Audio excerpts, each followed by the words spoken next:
Jean-Philippe Nilor, bonsoir. Bonsoir et bonsoir à tous les téléspectateurs. On vous présente comme le candidat de l'avenir, le candidat qu'il faut choisir pour lutter contre la vie chère, pour garantir un meilleur avenir des jeunes. À quel niveau? Expliquez-nous.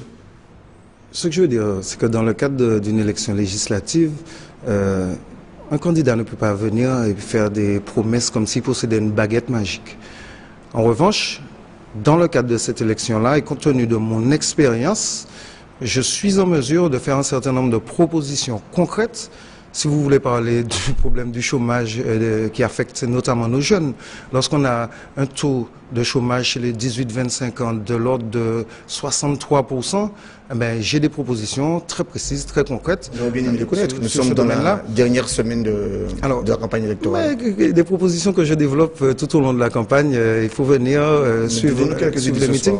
Alors, une proposition concrète, c'est de dire qu'à partir d'un certain seuil de chômage, un taux de chômage, par exemple de l'ordre de 60% pour une catégorie, que ce taux de chômage soit déclaré inacceptable. C'est-à-dire qu'on a franchi un seuil d'alerte à partir duquel il y a des moyens exceptionnels qui sont mis à disposition des politiques de l'emploi.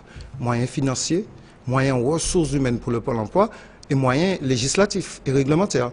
Comme moyen législatif, je propose l'exonération totale des charges patronales pour l'emploi d'un jeune martiniquais de moins de 35 ans.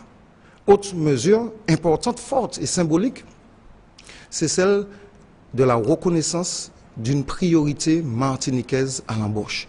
À partir du moment où un emploi est domicilié en Martinique, il n'est pas normal que les recrutements se fassent par Internet, que les pôles emploi de toute la France communiquent ces offres-là et que parfois même le pôle emploi de Martinique ne communique pas ces offres. Ça veut dire que nos jeunes hyper diplômés sont en train de végéter, ils terminent leurs études, ils rentrent en Martinique, ils repartent le plus souvent découragés avec le sentiment de ne pas être acceptés, de ne pas avoir été acceptés par la Martinique. Donc lorsqu'il y a des opportunités, il faut qu'en priorité les jeunes Martiniquais, à partir du moment où ils ont la compétence suffisante, soient prioritaires pour ces offres-là. Ceux qui s'opposent à cette priorité à l'embauche en Martinique vous disent que si on fait la même chose en région parisienne, les petits Martiniquais ne pourraient pas travailler.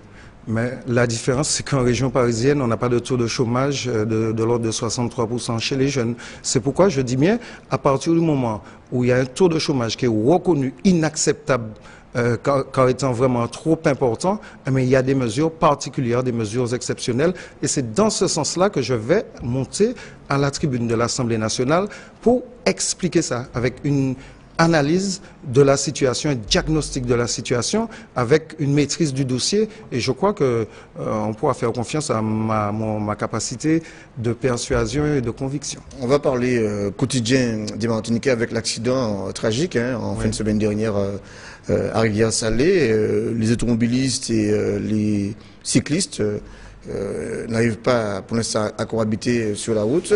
Faut-il mettre en place assez rapidement une piste cyclable? Je crois que c'est une nécessité. Pourquoi ça n'a pas été fait depuis 20 ans? Mais ça n'a pas été fait depuis longtemps parce qu'il y a un certain nombre d'édilités qui ne souhaitent pas véritablement qu'il y ait un anneau cyclable sur leur commune. Il y a eu des projets à Pays-Noyer, à Ducos, qui traînent en longueur. Moi, j'estime qu'il s'agit véritablement d'une priorité. Et ce n'est pas l'émotion d'un accident qui provoque ça, mais je crois que pour la pratique du sport d'une manière générale, il faut que nous puissions avoir des infrastructures. Moi, je suis du milieu du sport. J'ai beaucoup appris du sport et je crois que nos jeunes ont beaucoup à apprendre d'une pratique saine, d'une pratique sportive, alors pour le cyclisme, mais dans d'autres sports également. Je profite, j'adresse mes condoléances à la famille, surtout que l'enfant du cycliste qui a été tué est dans la classe de ma petite fille et c'est sa très bonne amie. Nous sommes dans la dernière ligne droite, la dernière semaine de la campagne électorale. Est-ce que vous avez le sentiment d'avoir suffisamment mobilisé pendant, je ne dirais pas 2 semaines, 3 semaines de campagne, mais depuis environ 3-4 mois où vous êtes sur le terrain? Même un peu plus, parce que vous savez, nous sommes en campagne permanente. Je crois que beaucoup de travail a déjà été accompli. Je ne vais pas baisser les bras, c'est pas le moment de relâcher prise, mais nous sommes très présents sur le terrain et très confiants parce que le terrain nous donne d'excellents retours. Nous avons beaucoup de soutien dans toutes les communes et je crois que les choses se présentent assez bien. Vous partez pour la succession d'Alfred Marie-Jeanne. Je suppose que vous avez suffisamment mobilisé à Rivière-Pilote, par exemple. Est-ce que vous êtes convaincu? Est-ce que vous avez convaincu les pilotins? Mais non, Jean-Marc Fulvaris, il ne s'agit pas de mobiliser seulement Rivière-Pilote. Moi, je ne compte pas sur une commune. C'est d'abord le fief du MIM. C'est le fief du MIM, mais j'ai l'ambition de faire que le fief du MIM soit la Martinique tout entière. Et sur les 11 communes de la circonscription, nous menons un travail assez intense. Et je crois qu'il va porter des fruits et qu'il y aura des surprises dans beaucoup de communes de Martinique, même là où les maires sont candidats. Dites-moi une chose. Qu'est-ce que vous espérez pour samedi soir, très franchement? Très franchement, j'espère une belle victoire dès le premier tour. Le premier tour. Pour que je puisse aller porter main forte à mes collègues. Où? Dans le centre atlantique, dans le centre Fort-de-France et dans le nord. Merci Jean-Philippe Nilan. Merci beaucoup.